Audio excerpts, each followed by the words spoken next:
Hey, welcome back. Wow, finally guys, I can't tell you how long I've been sitting here in the back of my four-wheel drive trying to set this up. I don't know, new technology, there's a bit of a bug going. I think I started at, what is it, 9:45, might even been 9:30. I've tried to connect my system to YouTube.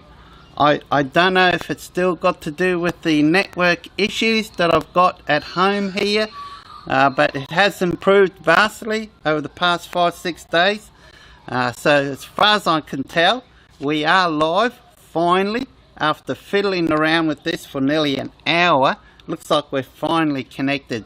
So I haven't had a video out for a few days, so I thought I'll get one out now. I haven't had time to film or edit a video. I've had too much on, guys. I've just had too much on. I've spent so much time on filming, honestly, over the last 2 months, that I've neglected a lot of stuff that I need to get done around the house. I had a lot of maintenance to do around the house, etc. A lot of cleaning up and so on. And we've got visitors from out of town, the Darwin, coming to visit, so spending a fair bit of time with them, spending more time with the family, going down the beach now. That's a beautiful weather here, so I really haven't had a chance to get out there and do any filming, but I've got one film coming up that I'm going to work on very soon. It's a continuation on that last video that you would have seen that's been really popular, well, at least the first 2 or 3 days. There's hardly been any views in the past a couple of days, hence why I was really keen to try to get a video out today.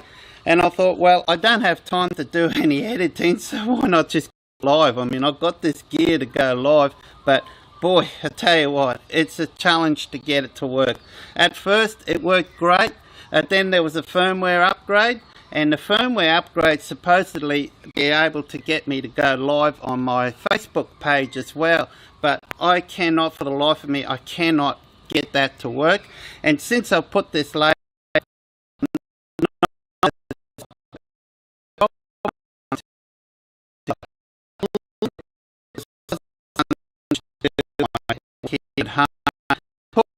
about that too. You might have mentioned, you may remember that I actually spoke about this in the past, how my network is just terrible. It's so bad here.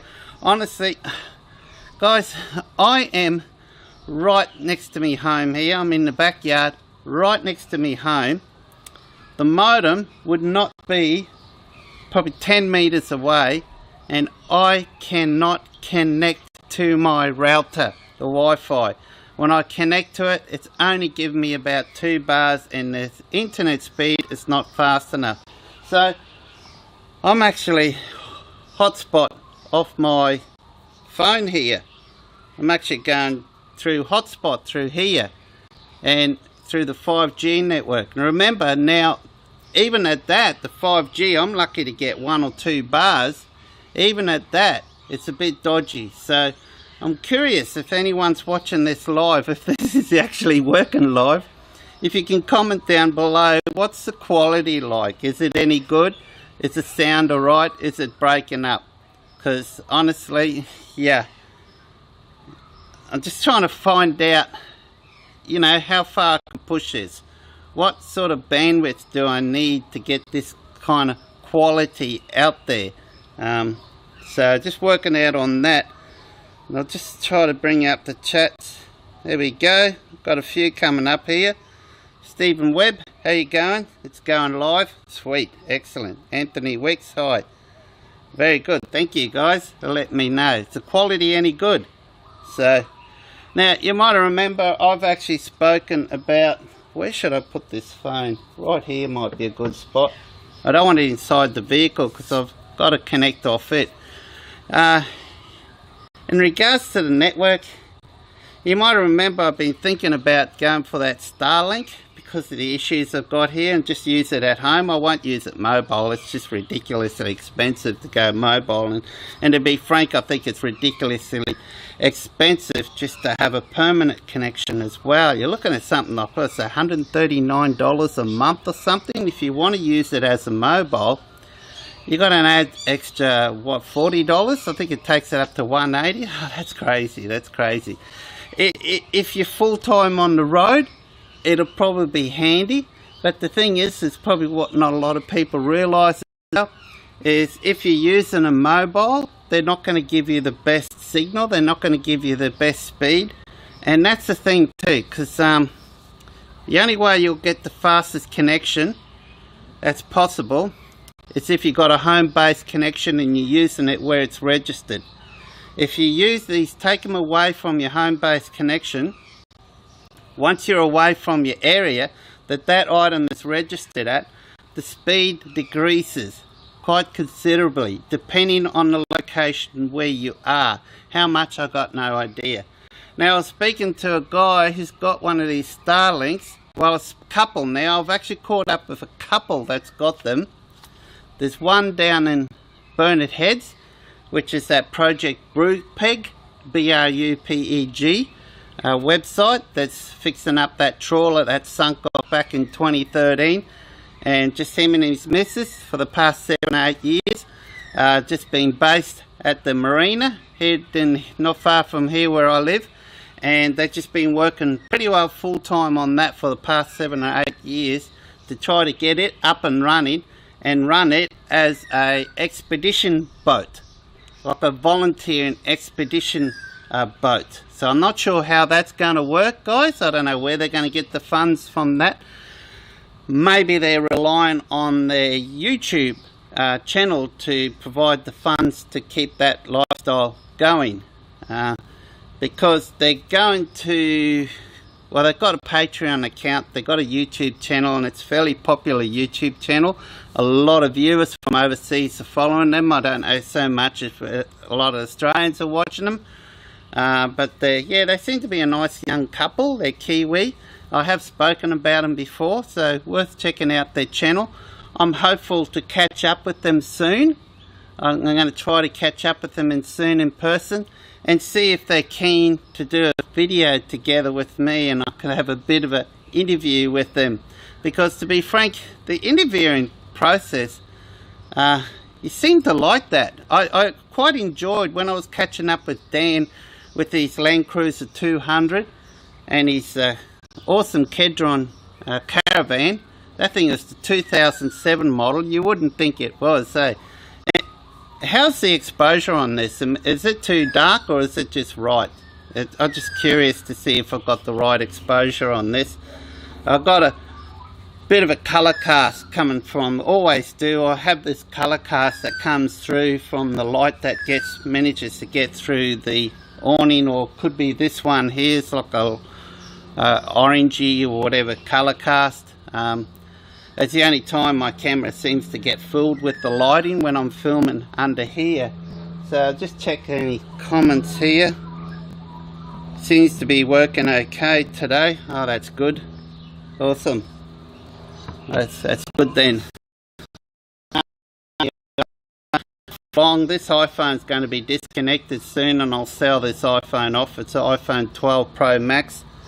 Apparently, I don't know, apparently JB Hi-Fi and some of the other mobs, you can actually sell these phones off to them like a trade-in, and they offering really good money.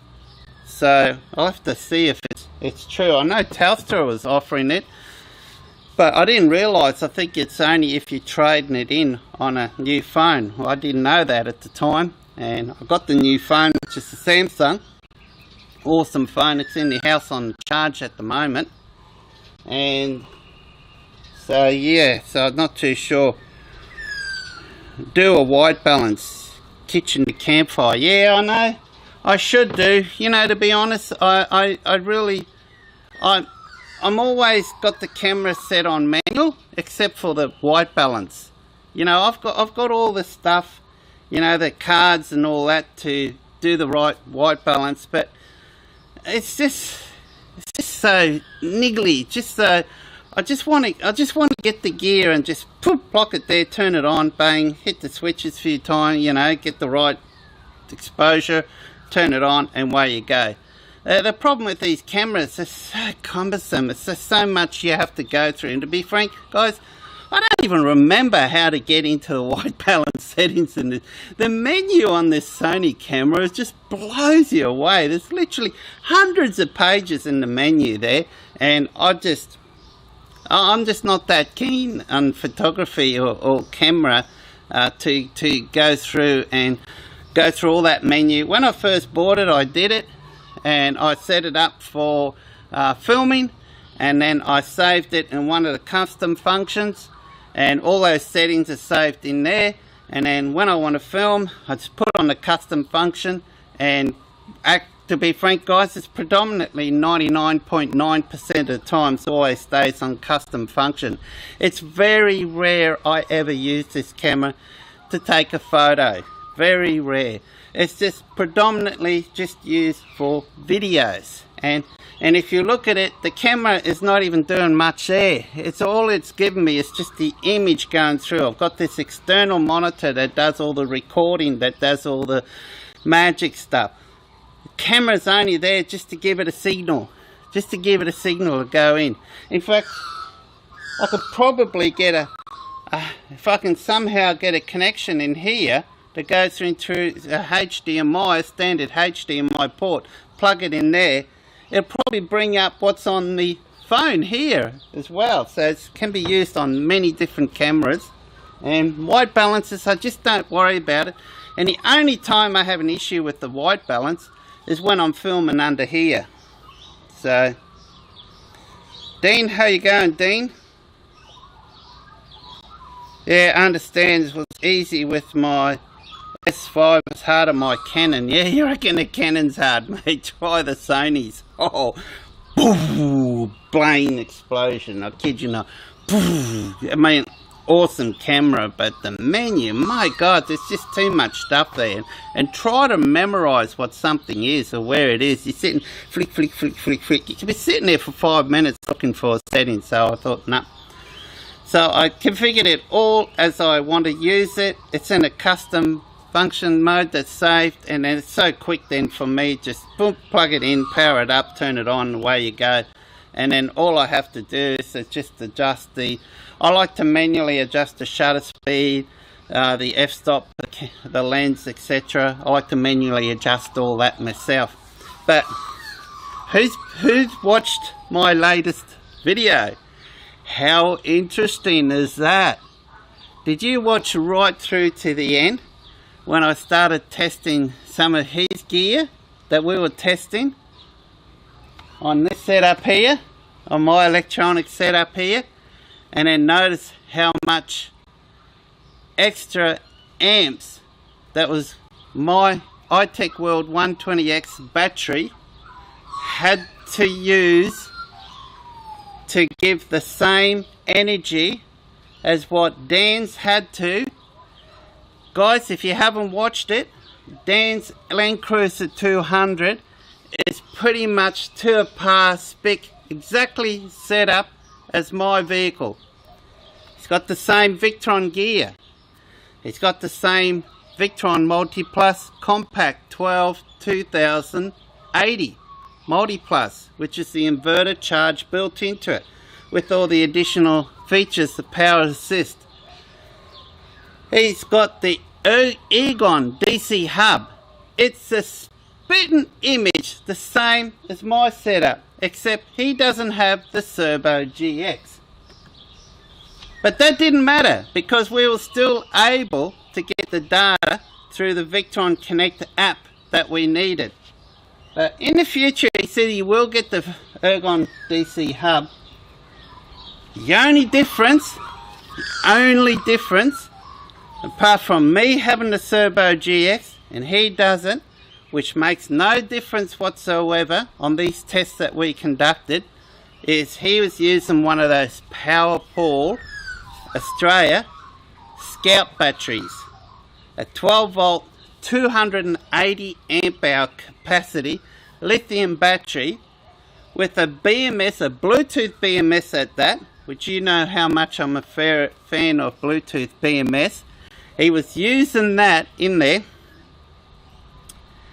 and that's the only difference. Okay, now you would have seen that his system, well, let me explain. It all started. Well, Dan, I'll quickly explain. Dan's got two of these Scout 280 amp hour batteries, which are assembled here in Australia by a guy called Paul down in Melbourne. In fact, I've been chatting and talking to Paul quite a fair bit since he's seen that video. So he really loved that video. So if you're watching, Paul, cheers. Thank you. And in fact, we are going to meet up soon. We are going to meet up in person. And I reckon I'm going to see if I can do like an interview with Paul and have a talk to him. Whether we'll meet up, apparently he's coming through in this area soon. So whether we'll meet up somewhere down the banks of the river or just meet him up in my backyard here and just stand right here and have a bit of a talk to him and talk about what he's offering, what sort of batteries he's using, how many years he's been building, where he's learnt to do all this, why he's learnt to do all this, what type of cells he's using. And I'm sure Paul won't mind, contrary to what iTech will. Paul will not mind telling you all the info, what exactly goes inside his battery. In fact, if you go to Powerpaul Australia Facebook page, it's the only way. Now, Paul does not have a web page that I know of. I don't think he has got a web page. You contact him through his Facebook page, which is Powerpaul. I think if you just search Powerpaul, you might find him, but you might have to put Australia on the end. I'm sure if you go Powerpaul Australia, it'll come up and it'll have all the prices in there. And through there, you contact him if you want a battery. Okay, so it's the only way to get a battery. Now, there's a waiting list for them, but I think these batteries are worth the wait to get them. It's not long. It all depends where you are in the queue. So he is pretty popular. He is very popular. These batteries are becoming very popular. And I think he's been building them for at least 2 years. But Paul will tell you what's inside your battery. Exactly. What type of BMS is used. I know for a fact he's using a Dali 250 BMS, which is one of the more popular BMSs. He's even using an active balancer in there that makes it balance a lot quicker. Anyone who knows anything about these electronic stuff like this, the Dali's BMSs, brilliant as they are, Bluetooth, everything, they've got built-in balancing in them, but they are so slow, basically, you might as well not have one in there. They are just too slow, okay? So he's found that out, and he's built in an active balancer in there that balances the cells very quickly, and that's really important, particularly if you're going to work on big loads, like we were testing in that video there. We're going to do big loads like that. It's really important that the balancing is done correctly, and the balancing is happening, especially if you start paralleling more than one battery together to build up like a 24 volt system or even a 48 volt system. Guys, there are people driving around that have 48 volt systems built into their vehicle setups, not 12, 48. And then they just use a converter or whatever you call them that drops it down to 12 volt for your 12 volt appliances, and then the rest they go through your 240 volts. And the reason they do this, because it's got to do partly, you're probably wondering, I did say at the end of that video I'm going to look into why my system had to use a lot more amps to consume the same energy as a identical system to mine, right down to the par, everything, model number, the whole works, except for the battery. So what a real interesting test. What a real eye-opener that was for me. What a real eye-opener. Now, to be fair, we are talking a budget battery, up against a, you know, top of the line battery, to be fair. Custom built with the better components in them. And as I mentioned, Paul tells you what's in there. In fact, if you go on his Facebook page, you will see on there that what he builds in there. He shows photos of him building. He shows the images of the cells, how he's putting them together. So you know exactly what you're looking, what's inside there. Contrary to this mob here, guys, I won't say too much, because as soon as you say, I've noticed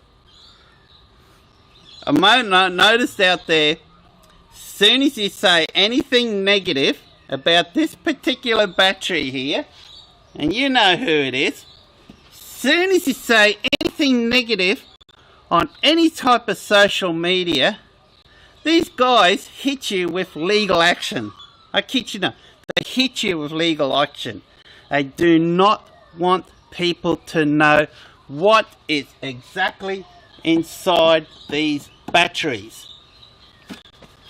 So, I think that's absolutely ridiculous. I think that's pathetic. So, I will never ever buy another iTech World item again. So, but I don't want to get myself a strife with these guys, so I'm not going to say any more about that. But I will not be recommending these batteries again. And a lot of it's to do with the results of those tests that we had. Now, I've had people tell me, oh yeah, you probably got thin cables running from this battery to your inverter, you probably got long leads, oh you probably got this and that, and I've had people PMS me that. And guys, I'm using cables, they're thicker. You know me, if I go on the list and it says to use 50mm cable, then I use 70mm cable. I use cable that's a bit thicker. And not only that, I use in very short runs.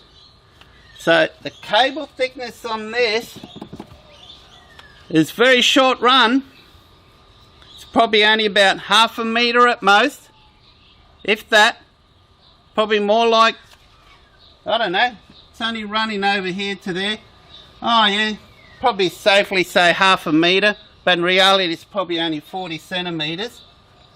So the cables that's running from the battery to my Lynx distributor, and then it's just a short run from the Lynx distributor to the inverter, probably about that much cable, or maybe that much. So yeah, you could probably safely say there's probably 50-60 centimeters of cable in there.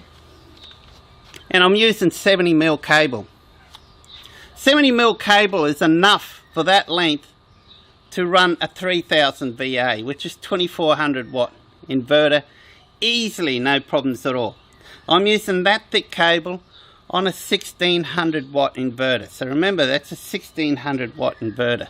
But in saying that, guys, when they say 1600 watt, it is a 1600 watt. I could easily draw 2000 plus out of that, but it's not recommended, okay? Like we did on that test. Okay, like we did on the test. That was a big test, that one. We pushed it really hard. That's not recommended. But we did that to show that when you got the good quality gear and the battery is matched. Is this really dark? Can you tell me? Hang on, I haven't checked any comments here for a while. We're filming this live, by the way. Hello, Phil. Does it have a quick menu? Oh, it's got a quick menu, but the quick menu is just as complicated as a normal menu. Kitchen and campfire. Sounds like you've got a bad connection on your mic. Man, that is so weird. That is a common thing that people tell me. Hang on, just let me check. I don't know why it only does it when I go live. I record, well really this video I'm filming now is supposed to be recorded so Actually, I probably should have hit the record button and edited this and uploaded it. But it's only something that happens when I go live, and I put it down to the poor service in the area that I am now. But yeah, guys, just if you can put up with it, just put up with it, as long as you can hear me. That's the main thing. Okay. I don't know why it does that, but like I said, since this new firmware upgrade for this external monitor that I'm using, I've been having some issues when I go live, but most of it is from, well, it's getting really dark here. Let me just brighten this up a bit. Oh, wrong way. Is that better? It's just gotten really dark all of a sudden. I could just about turn on LED lights under here because there's a lot of cloud cover. Apparently there should be a lot of rain coming soon. So before it does come in and wet everything here, I'd like to put it away. So let me go back to his caravan. You would have noticed when I first ran the test on the caravan. Again, all Victron gear, very similar to my setup, very similar to the setup that he had in his Land Cruiser 200 that Dan had. What an awesome setup he's got there. The only difference is he's got the Multi Plus 12 3120. So it's a step model above. I didn't go for that one because it was double the weight and it was a lot bigger.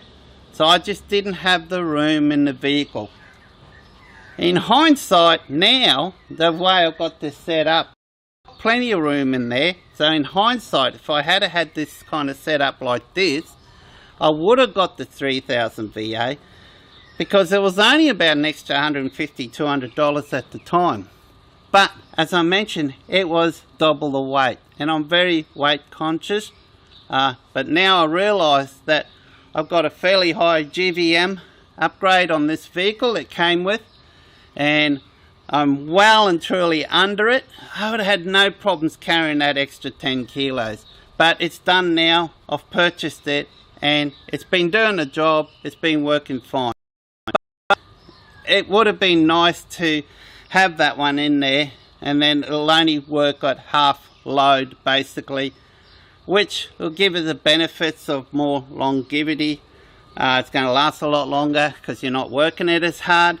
But in saying that, it's very rare I ever run it anywhere close to 1600 watts. Now I would, if my, as you know, I've got that Air Roaster Pro, the bigger one, two air fryers. I've got a small, okay. I'm getting mirror messages coming up here about bad connection. Alright, are we still on air, guys? Because this is not looking like it's working here. I don't know what's going on. There might be a storm brewing up in the distance and it's knocking out the network or something. Even the 5G network is up to shit, but it generally is where I live.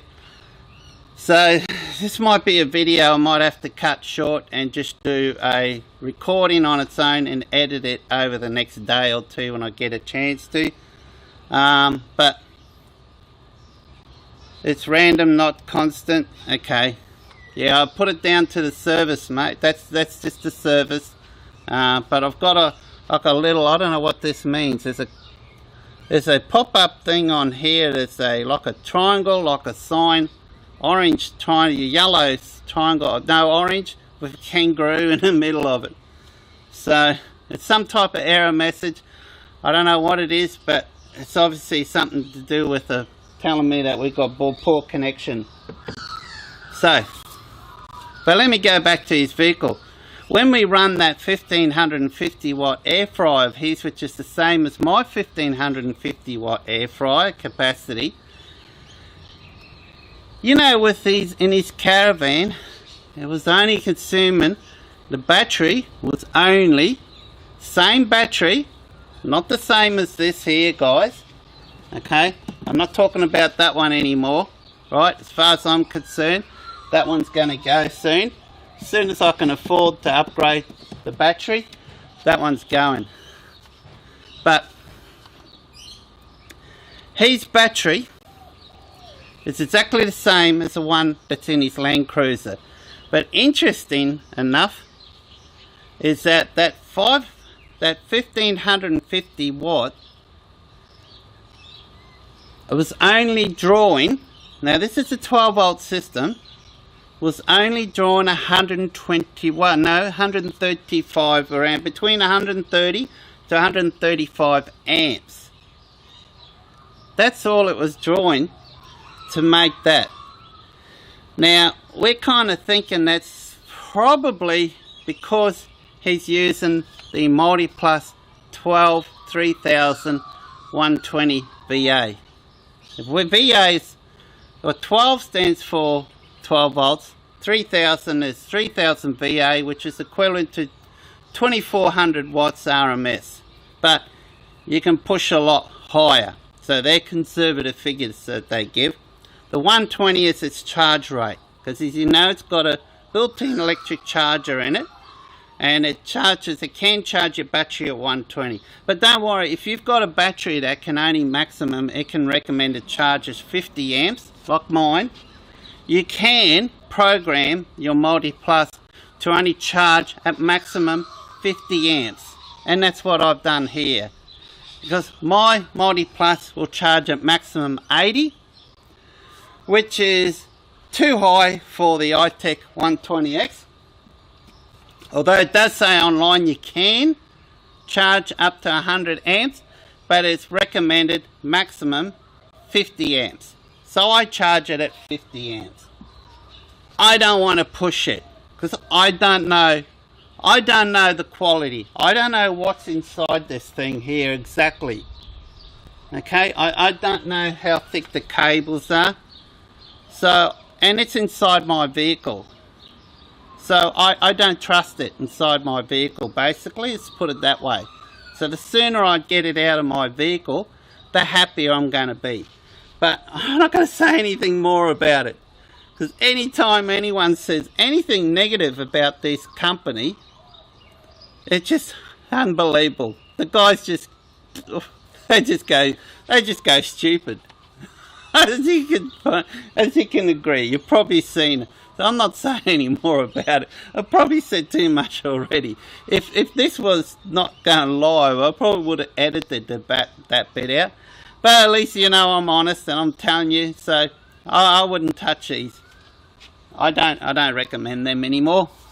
So, but interesting. So we think that because the inverter is not working as hard, because it's a 2400 watt RMS inverter, and we're only taking out 1550 watts out of it when we just only ran the induction cooktop.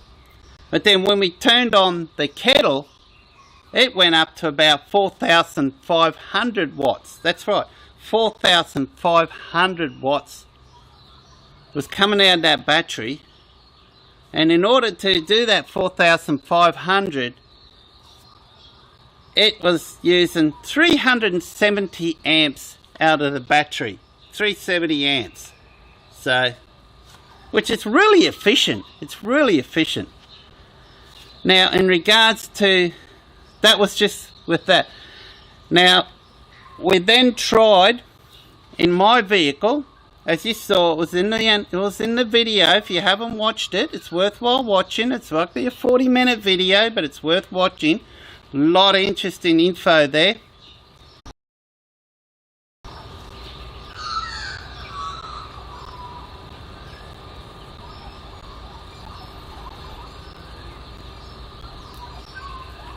I'm sorry guys, I don't know what's going on.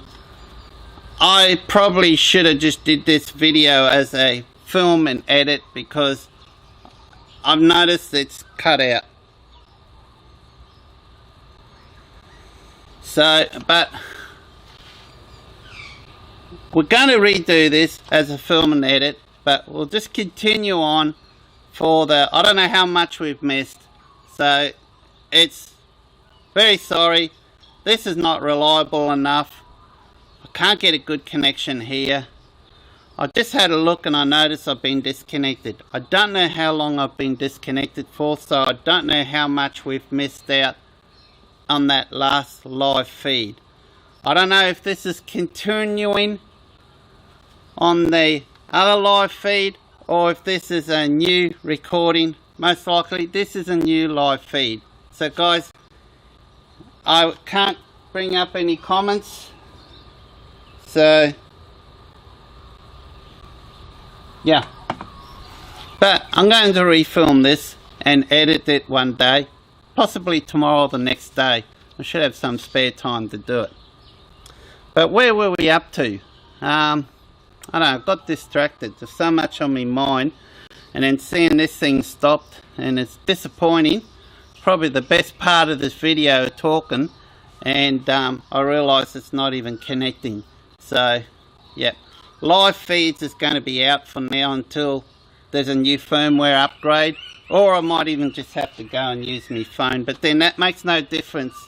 The service is still crap, or I might have to just move somewhere and set up somewhere where there's a strong signal, maybe underneath one of these damn 5G Telstra towers and go from there. So yeah, okay, so we're talking about what there was drawn, about 135. So we tried then in my vehicle, on my iTech 120X battery, and to produce the same energy, okay, to produce the same energy, right, it was needing 158 amps out of my battery, compared to 130 to 135 out of his Caravan. The only difference is he's got the Scout. Okay, he's got the Scout, the Powerpaul Scout 280 amp hour 12 volt battery, and he's got the Multi Plus 3000 VA. So that's amazing. So that's telling me that the VA, the 3000, even if you think you're not going to use any more than 1000 watts, 1500 watts, it's worthwhile paying that extra $200-300 now excuse me, whatever it is, over the cost of the 2000 compact that I've got, and get that 3000 VA, because it's running a lot more efficient with the right battery. Okay, you got to have the right battery, not one of these, guys, not one of these. So if you're wondering what's going on here, guys, this is basically it's probably a part 2 of another live feed that we've just cut off. Okay, so it's still going. Oh sweet, Defender Zook, it paused for 10 seconds. Yeah, that's when it might have cut out, so it looks like we only lost. If you can let me know right now, please put a comment whether we are still working right now, so I'm not sitting here talking to a camera and there's nothing happening. So let me know and I'll come back on here shortly. So where we at now? So 158. So I didn't run it for long, because if I ran it too long at that, eventually this battery's BMS will shut down. It's never happened. I've been extra cautious to make sure it never happens, because people contact me on a regular basis. Phil, I've got one of these iTech World 120X batteries. The BMS is shut down. How do I boot it up again? I got no idea. I've never tried. I've gone on their website and read the manual on how to, and by geez, this you got to do this, you got to do that, you got to do this, you got to do that. One thing I read that I didn't like, you got to basically remove it out of your vehicle remove all connections to it, have no load. So yeah, I mean, in my case, probably take quite a fair bit of work to do it, although I've got 1, 2, 3, 4, 5, 6, about 6 screws to remove this tray, this and then I'll probably be able to gain access to the battery, so it's not too bad. But some of yous probably be a lot worse, so I've just been extra cautious to make sure it's never happened, because Frank, it looks like a complicated process to get it up and running. And there's other manufacturers out there where you just basically hit a button and boom, it just wakes up, if by any chance you do shut the BMS down. So that's all I'm going to say on that. I've probably already said too much on the iTech World battery. So yes, 128. Now, so we tried, and I thought, you know what would be interesting, Dan, because you got the same exact system set up, and your Land Cruiser 200, except for the battery. Let's go see if there's a difference between mine and yours. And there was quite a fair bit of difference.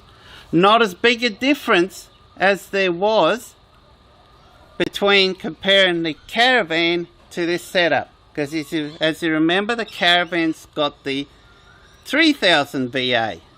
So guys, if you're looking at going the Multi Plus, they pay the extra 2,300 and get the 12 3,120.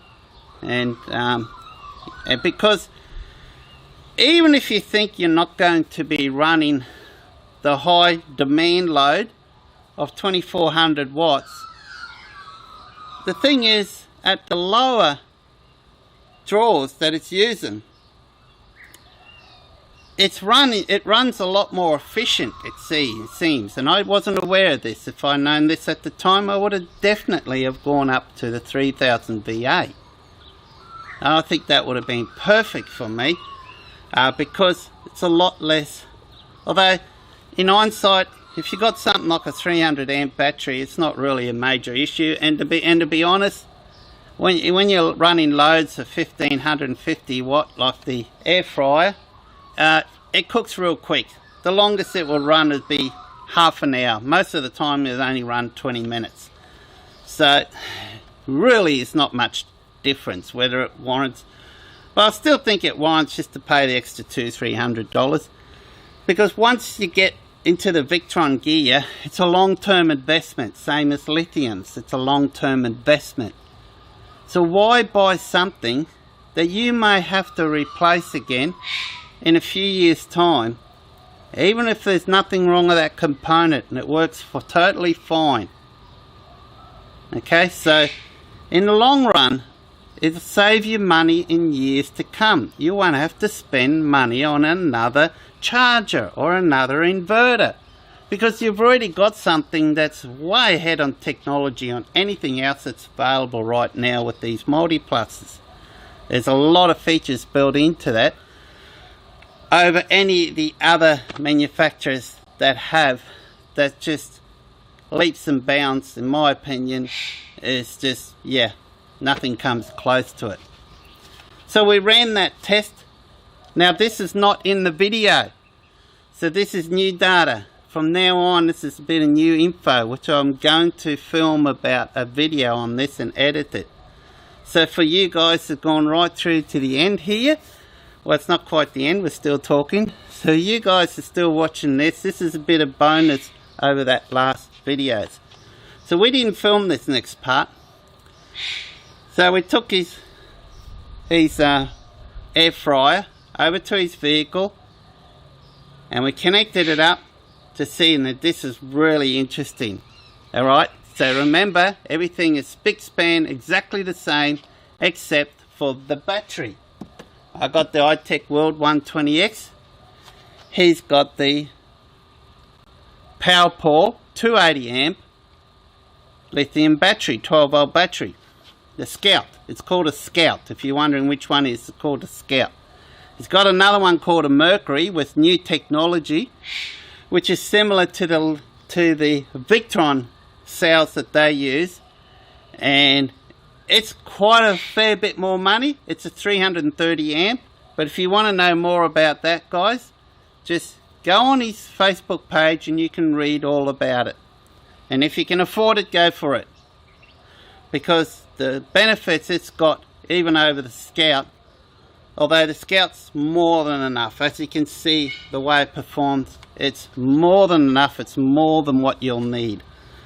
So we ran it and it was consuming, let me try to remember now, got all this data recorded on the phone.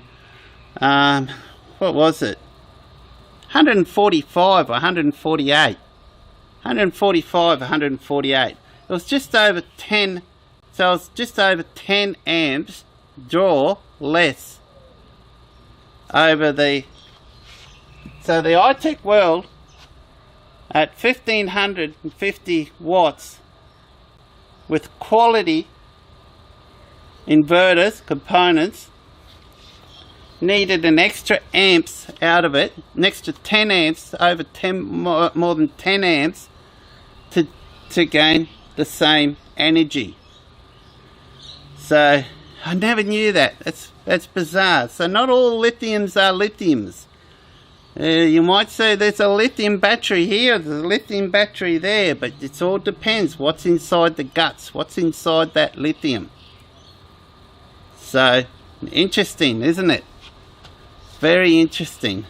So yeah, granted it's a 280 amp, but that shouldn't make any difference whether it's a 100 amp, whether it's a 150 amp, whether it's a 200 amp battery. Shouldn't really make any difference. It's all to do with the components more so that's inside your battery. What type of cells are in there? Are they quality cells? Are they brand new cells? Or are they just second-hand reconditioned cells like a lot of the cheaper manufacturers do? They're second-hand cells. And some of them are not even reconditioned.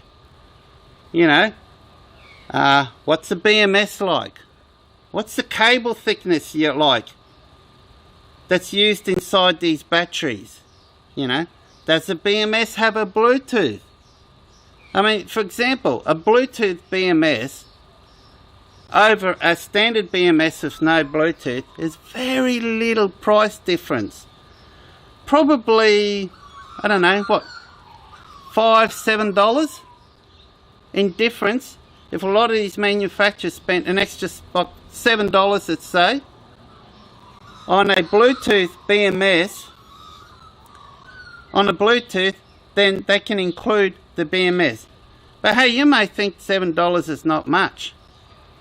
But if you're a battery manufacturer, popular battery manufacturer, and you're producing thousands of batteries, okay, so you're selling 1,000 batteries, that's $7,000. No, yeah, that's $7,000. So it all adds up, isn't it? So why would they then? If their own main concern is just to make them money. Really. And to be frank, that's what they're there for, to make good money. So, yeah. I'm not saying any manufacturer, I'm not saying any. There's a lot out there like that. Okay. There's some that even top money. There's some batteries out there you pay top money for. Huge money. More than what the Powerpaul Australia batteries are worth. And they've only got a BMS in there that handles no more than 100 amps. So, yeah, some people say, but that's all I need. That's all I need. But the way I say it, you're investing in a battery that's potentially going to last, if you believe all the specs and the manufacturers, particularly if you buy from a reputable brand that using good cells, a battery's going to last you more than 10 years. You may say now that there's no way you're going to run a load more than 100 amps. But in 3, 4, 5, 6 years time, what are you going to be running then? Say you change your mind and you do go for a bigger inverter as they get more popular like they are now and cheaper. and then you want to run your induction cooktop or something as you get older. You don't want to spend mucking around with a fire, building a fire up, or worry about carrying gas in your vehicles, or outside, or even worse, outside the vehicle, etc. Then you're going to have to go buy a new battery. Whereas you could have just, you know, just got something from the start, and this just, yeah. And the thing is, because even if you buy something like this and you're not putting a big load on it, then it's going to last longer, because you're working the battery less. So it's just my opinion, so just something to keep in mind. Let me see if anyone is actually commenting. Yep, all good. Awesome. Yep, working.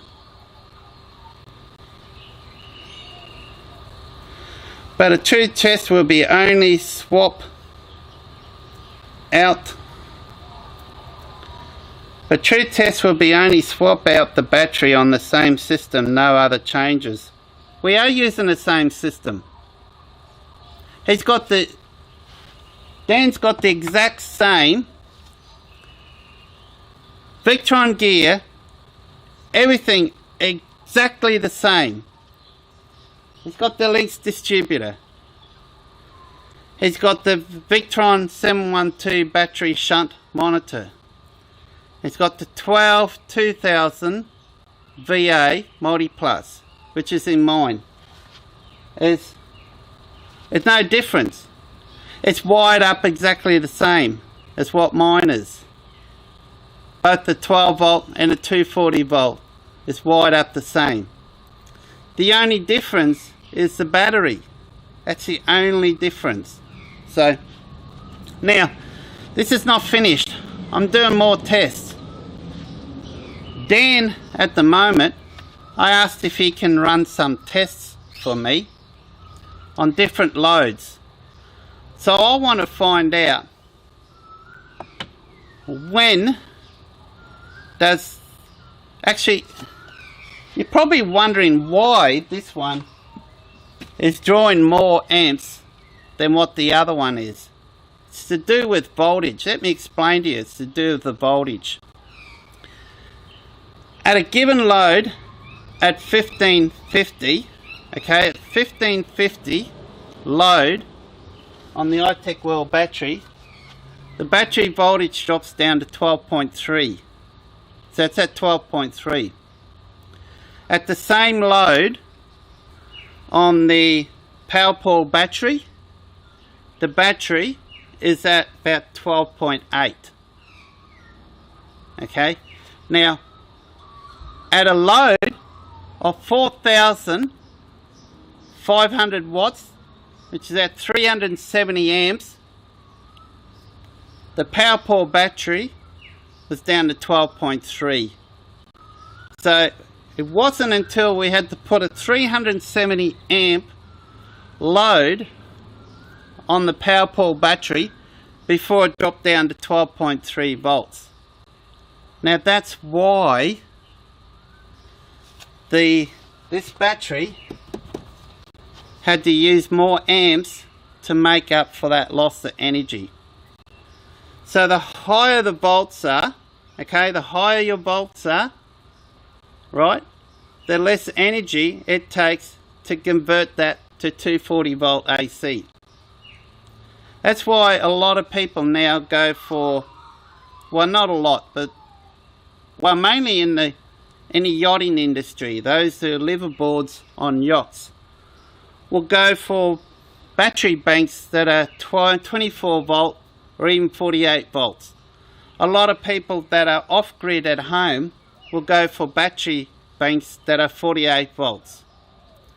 Because at the higher volts, it's less energy required to convert that to 240 volt. So you get half it. Okay? So if I had a 24 volt system, say for example I connected two iTech World batteries together in series, that'll give me 24 volts at 105 amps. So they're not 120 amps, even though they're listed at that, but at best they're 105 amps. So that'll give me a 24 volt system at 105 amps. But because it's a 24 volt, then that load is halved. So it might draw 158, that'll drop down to about 80 or whatever. And then if you go a 48 volt system, then that will drop that load down to 40 amps. So, but bear in mind, these iTech worlds, you cannot go any more than 2 connected together in series. In parallel, you can connect them more, but when you connect in parallel, what that does is it keeps it at 12 volt, but it increases the amps. So instead, if you connect 2 of these batteries together in parallel, you'll get about 200 amps capacity instead of 100 amp capacity, but you're still at 12 volts. But if you connect them in series, then you'll get 24 volt system, but it's still at 100 amps. Although you'll need less amps for the same amount of power consumption. So, and that's why a lot of Safari, however you pronounce them, I think they're Safari, down based in near Coomera, Gold Coast, I think they are, somewhere there. They sell a lot of systems built for your Land Cruisers, 200s, etc., and other vehicles that are 48 volts. And he predominantly uses Victron gear. So if you've got the money, that's you know, if you've got a really nice vehicle and you've got the money, Safari has got some really good setups there, guys. What's that noise? That's weird. Something went bump bump. Oh guys, let me get a drink. Now, so that's why there's a difference in the amps. So we go through that again. For this battery to produce 1550 watts needs 158 amps because the voltage drops down to 12.3. Now it's not because of the cables are too thin. I'm using very thick cables.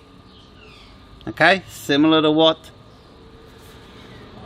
Dan has used. As I mentioned, it's exactly the same. The system is exactly the same. We've got the same components, the same cables, the same, it's wired up. I couldn't believe it. He's even got the Egon DC hub. He's got the spitting replica image of what you see here.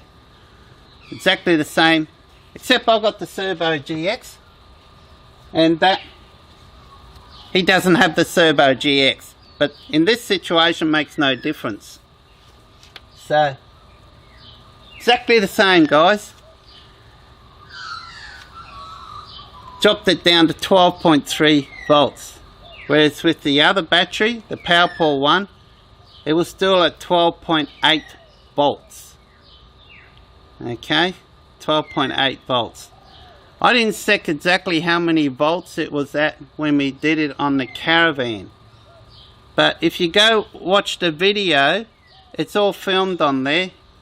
You'll be able to see when we ran the induction, the air fryer, the 1550 watt air fryer on its own. You'll be able to see what the voltage of the battery is there, because that I did film.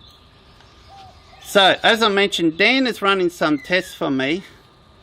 So I told him if you can get different appliances at different watt ratings and run it and do a screenshot and show me, and then I'll try to find similar appliances, the same power rating, and then run that and then compare that with his, because remember it's the same system, the only difference is the battery, so we're just comparing batteries with batteries. So I'm going to have all that info on the next video when I've edited it. Dan sent me some info. Let me see. The Powerpaul battery, 280 amps. So it's got a capacity of 280 amps.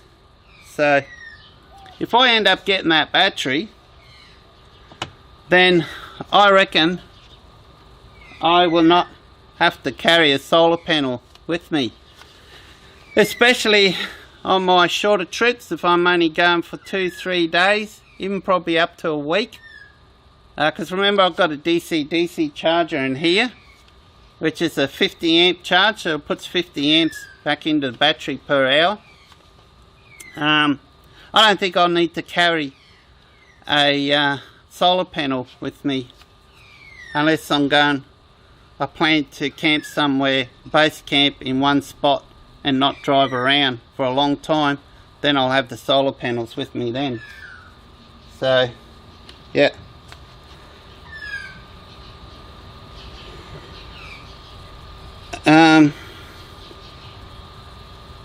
Yeah, good. So it seems this is working pretty good. Alright, so let's have a look. I wonder if some of the data that Dan sent me through, let's see if I can find it here. I need to get it off my phone and then send it off and then save it on my computer and then add it to our edited video. How you going if you're watching this? Danny's probably not watching this, he'd be busy. It must be on my new phone. I can't find it on here. Oh, here we are. Here's one here. Okay, what have we got here? He's running a it's running 140. Oh, this is, there we go. So 147 amps. 12.83 volts. Okay, this is his multi plus this is his in his Land Cruiser, running the air fryer, the 1550 watt air fryer. This is the data after we've tried on mine. So that was 158. Over here he's doing 147, and the battery voltage is 12.83, whereas mine was down to 12.3. So what else have we got? Here we got one here. What's this load? 850 watts, and that's 63 amps coming out of the battery, and his battery's 13.1 volts. So now I'm going to look for something that's rated to 850 and run it on this and see if I get what sort of figures I've got. And he's got another one here. What's this one running at?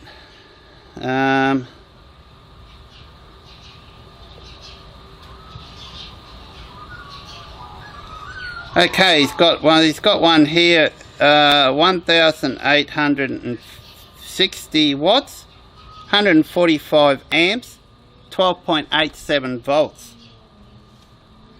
That's interesting, isn't it? So he sent me about 3 so far. I'll have to see if he can send me a few more. So, but that one is 850. I can see if I can find something that consumes about 850 watts. Connect that on here and see what my battery, because his was showing what, 13.1 or 13.2. That's amazing. 850 watt load, and it didn't even drop the battery voltage down hardly at all, probably 0.1 of a volt. That's amazing. So yeah, the difference when you get the proper battery. Okay, I've run out of things to say. I don't think there's anything more to go over, unless there's how's the frogs today? Frogs? Don't know, what do you mean frogs? There's no frogs croaking. So you mean the cane toads? Are you referring to state of origin? Are you cockroaches? Are these frogs better than cockroaches, aren't they?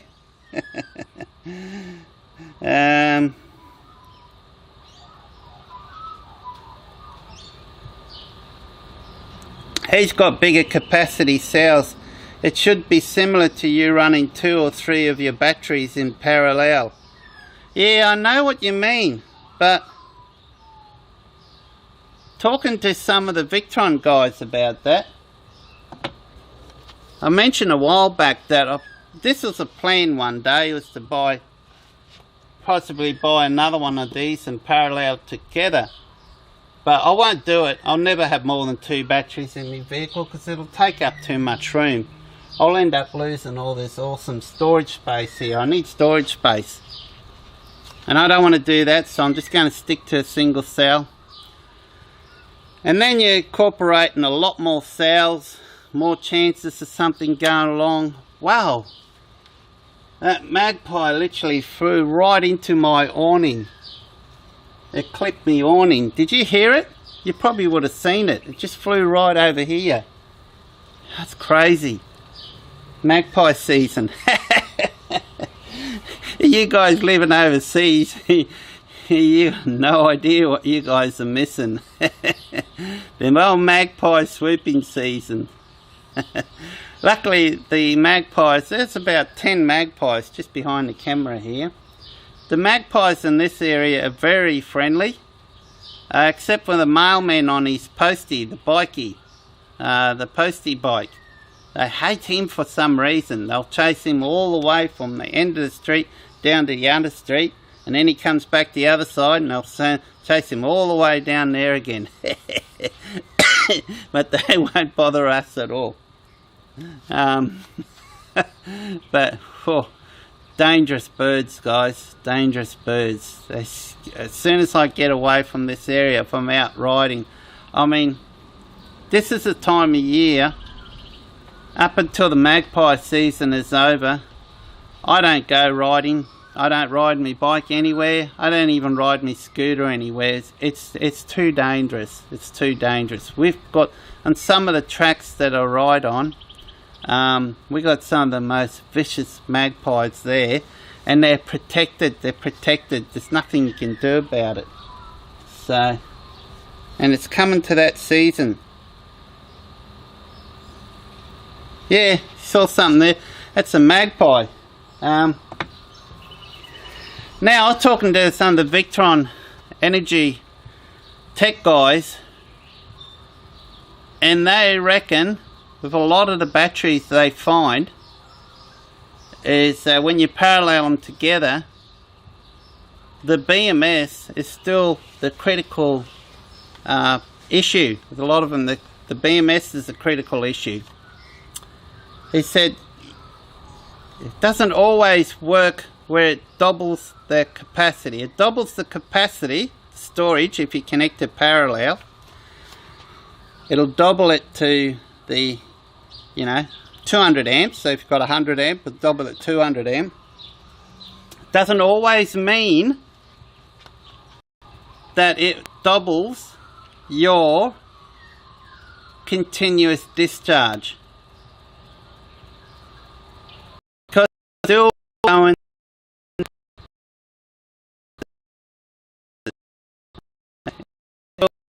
through those cables. Instead of having, say,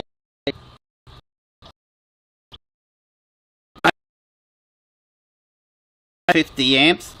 So guys, the signal's dropping out here, so I might stop at this, and yep, okay, it looks like the signal's dropped out. There we go, we're back on now. Okay, so it looks like the signal dropped out momentarily there, so we might end this shortly. Doesn't mean if you're connecting more than parallel, it doesn't mean it's going to always increase the capacity of your discharge, because the BMS is still a limited factor in, because you're still going to, like, you're trying to push, you got 100, say some batteries rated to 150 amps, you're trying to push 300 amps through it. You're putting a really big load on those BMSs. Doesn't always mean it's halving that load on the way some of these batteries are manufactured. And a Victron guy told me that this particular battery, you're going to find you're still limited to what you can draw out of it if you connect more in parallel. So it would be interesting. Boy geez, it'd be a great test to run. I will never buy another one of these batteries to run that test. Too expensive.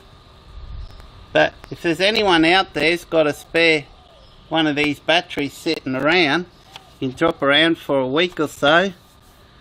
I would love to run some tests to see if the BMS will shut down after a while. It'd be interesting to run those tests. Whether it'll ever happen, I don't think so. I don't think anyone out there will be willing to try that. And to be frank, I think probably the manufacturer wouldn't want me to find out and report the outcome. So I'm going to give that a miss. Okay, it is 11:30. I'm getting a bit thirsty now. I'm getting a bit hungry. I got the fridge still going great. Love this fridge, guys. As you can see, I've got some chocolate here. As you can see, it's well stored. It's on all the time. Since I bought it, I've never switched it off. And I love it. Love it. One of the best investments I've done in this. It saved me so much space. Even though it's 110 litre, saved me shitloads of space inside the vehicle. And it saved a lot of weight, and it's so quick. Look,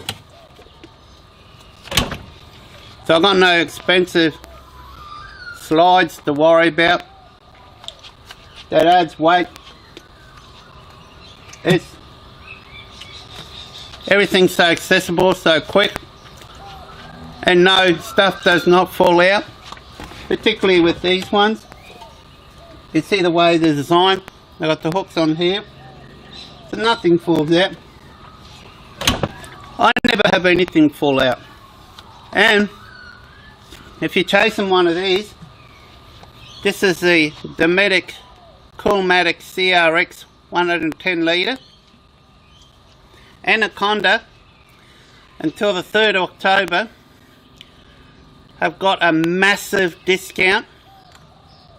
$800 off recommended retail price, which brings it down to about $1,100.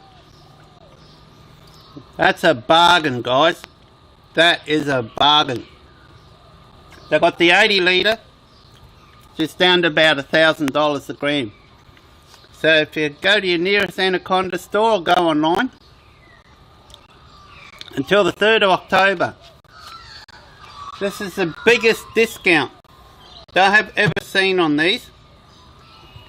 And I'll tell you what, if you pick one of these up for $1,100,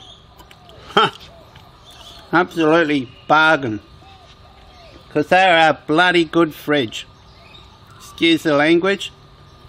They are friggin' awesome. Really hot and humid right here now. Fridge is at 1.5 degrees Celsius.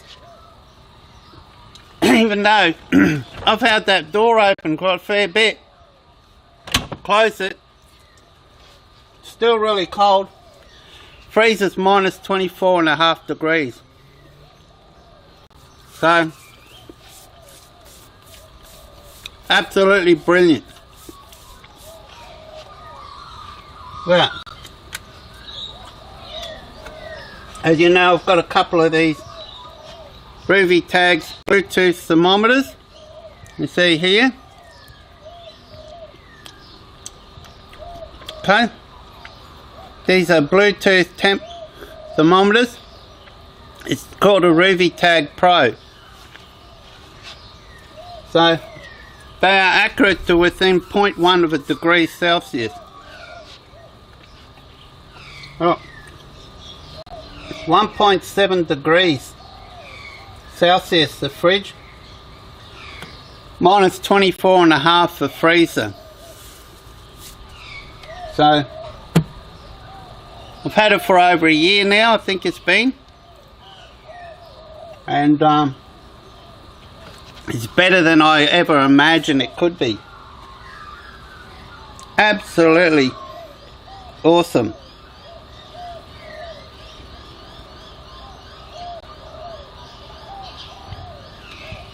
I bought 2 of them, now I think I'm regretting it.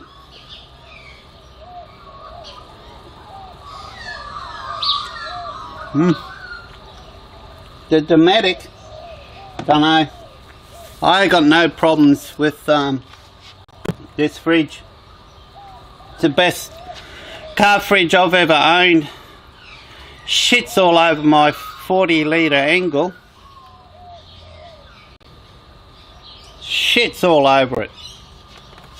And it's got a decent sized freezer in it. That's why I bought this one over the popular black one that's in Australia. What do they call it? Can't remember. It's got a good sized freezer in it. So yeah, it's got some goodies in here. I'm a bit peckish, a bit hungry. So Defender Zook, what do you mean you bought 2 and you regret it? What did you buy that you regret? Oh, the battery. Okay, yeah, I understand that. I don't think anyone could. BCF has started selling these as of early August, but they got a ridiculous $2,000 on these. They're selling these for $2,000. But Anaconda 1100 till 3rd October. But someone commented here, big sale because they're getting rid of them. Really? Oh wow. Okay. That's interesting. So it means they've probably got no stock. But the thing is, I've often gone into the local BCF and told them, even though the nearest Anaconda store is over 3 hours drive from where we live, they've matched their prices.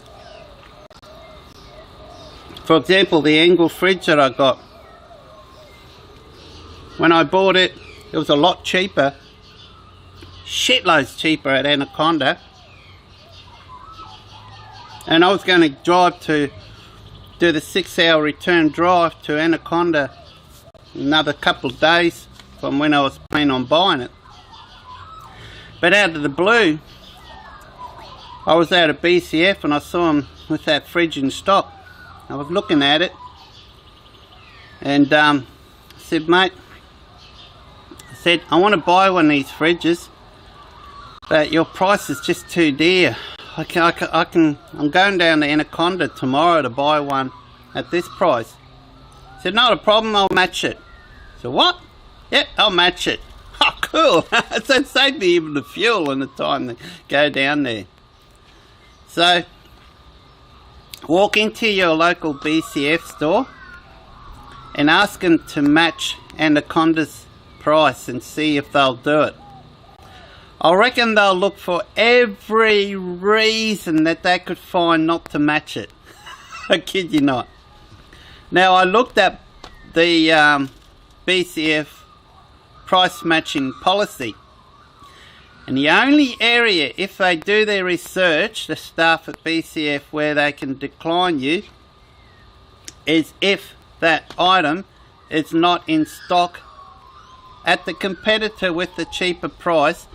If they can't get you one within 7 days, so it has to be available within 7 days, then they can decline the cheaper price. But it's worth a shot, guys. It's worth a shot. In hindsight though, I wouldn't pay $2,000 for it. I think their proper value is about $1,650. Okay, there's plenty of shops around. You search around online, they're selling them for about $16.30, $16.50.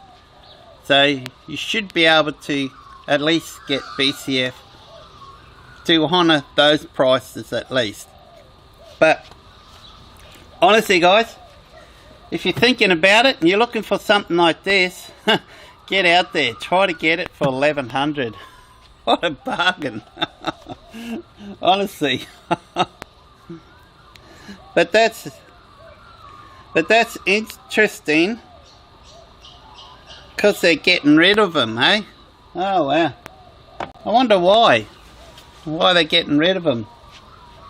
Maybe they're going out. I notice a lot of all the Dometic stuff they've got in there, it's all drastically reduced. So maybe they lost their Dometic reseller, which quite often can happen. I love these Breaker chocolate drinks.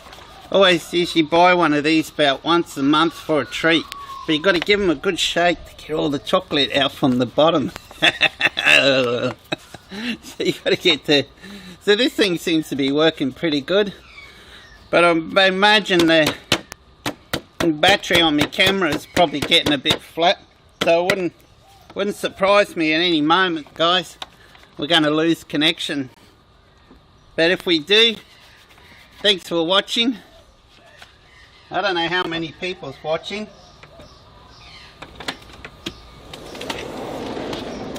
So, cup. I love these titanium cups. I love titanium. I got a lot of titanium cups. These are super expensive to buy, but I bought these years ago and they're still like brand new. This is Snow Peak. Because I've got titanium cups that I bought 10-12 years ago that I used to use when I was doing a lot of lightweight backpacking, carrying all my gear, tent, the whole works in a little backpack, and go off wandering through the bush. Still love doing that.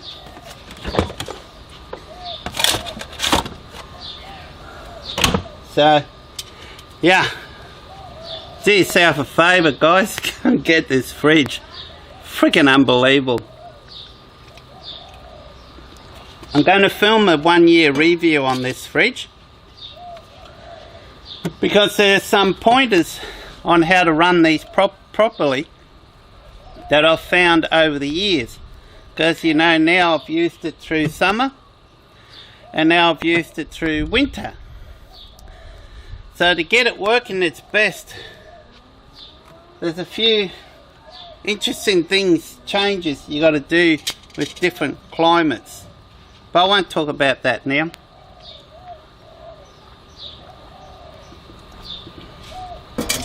Now I've got it set at the coldest setting. Now you see I've had that fridge open a fair bit now. The fridge temperature is still 2.7 degrees Celsius and freezes minus 24. So now they've only got 4 settings. Okay, they only got 4 cold settings. It's not like your conventional pull out drawers where you can exactly set it to minus 18 or whatever. So it's got settings 1 to 4. And there's an instrument panel on the side here, and all you do is just press the buttons corresponding, press and hold the button, and then the 1, 2, 3 or 4 number LED lights show up.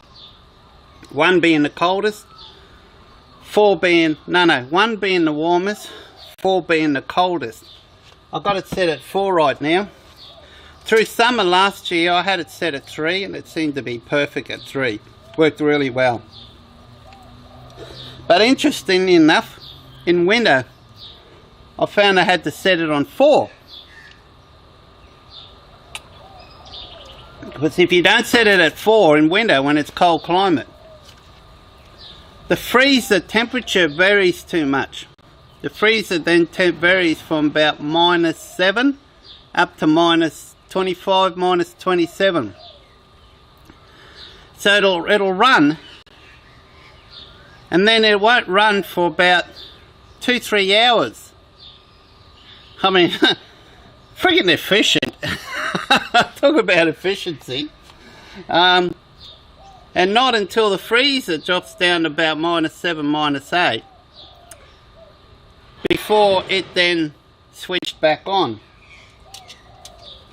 So if you haven't got anything in the freezer or anything important, you know, if you only got like ice blocks or something like that, probably wouldn't matter so much. But if you keep a block of frozen pies, sausage rolls, or meat, steak, sausage and all that stuff like it's normally always in there, then that meat can thaw out a bit, and I'll notice it's thawed out a bit through winter, and then it freezes, thaws out, freezes, thaws out a little bit, freezes, and that's not good. That's not healthy. That's not a good way of storing a meat, particularly if you want to store it long term in the freezer. So I set it at max temperature rating, and that eliminated the problem.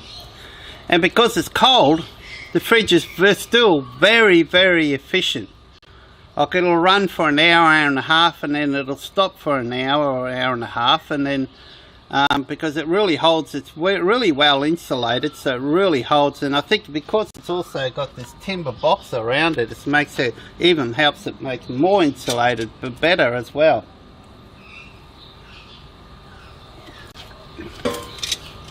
So I find in winter set it at the coldest, and in summer set it at number 3 is ideal. I'm still running at number 4, but when it warms up I'll set it up number 3.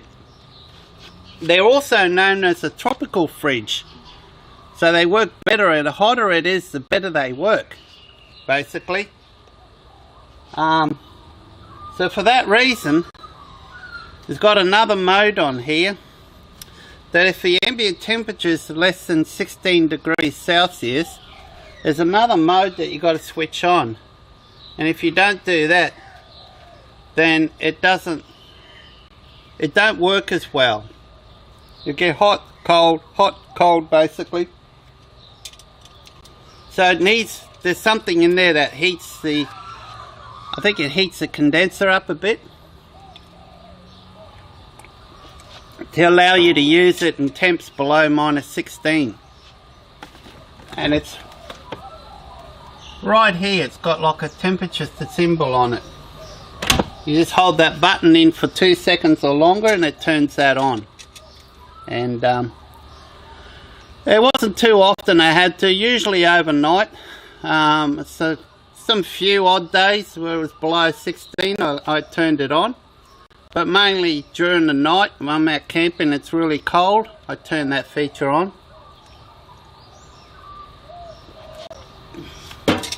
So the hotter there is, the better these guys work.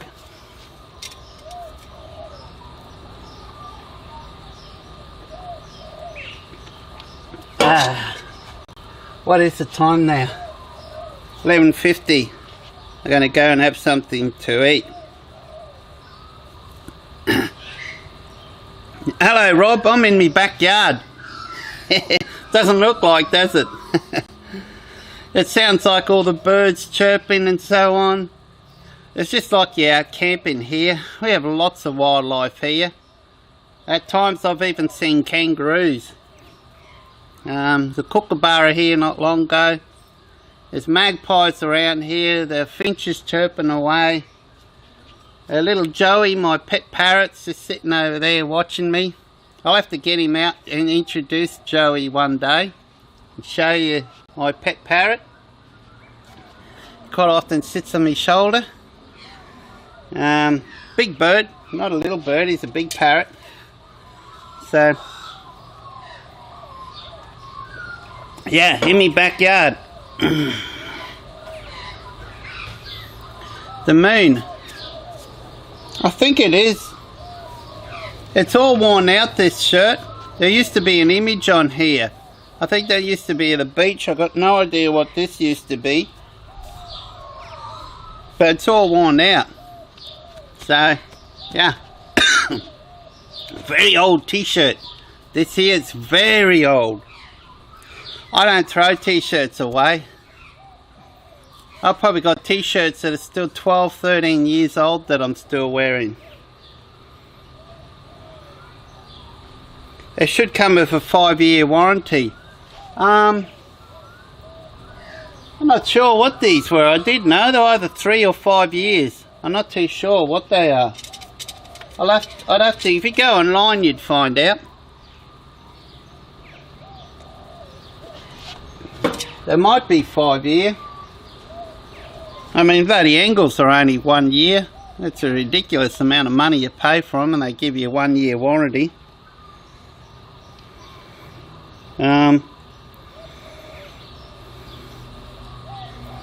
Yep, talk to you later, Rob.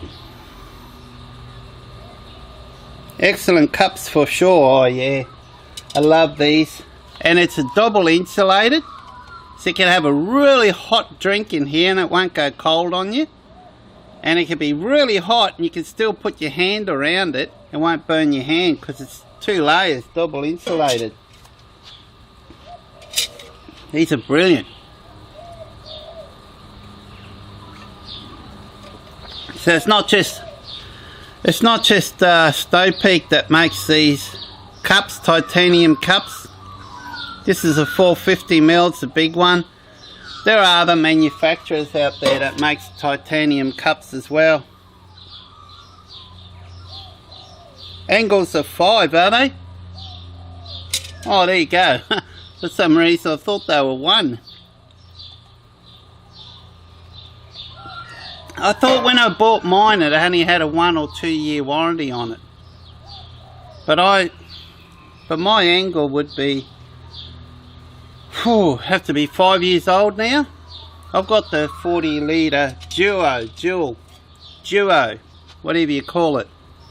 It's got the compartment in it that you can turn into fridge and freezer. You can run it as a freezer and fridge at the same time.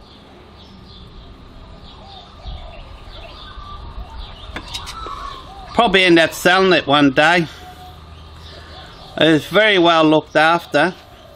It's had very little use in the past 3 years. It's hardly been used in the past 3 years.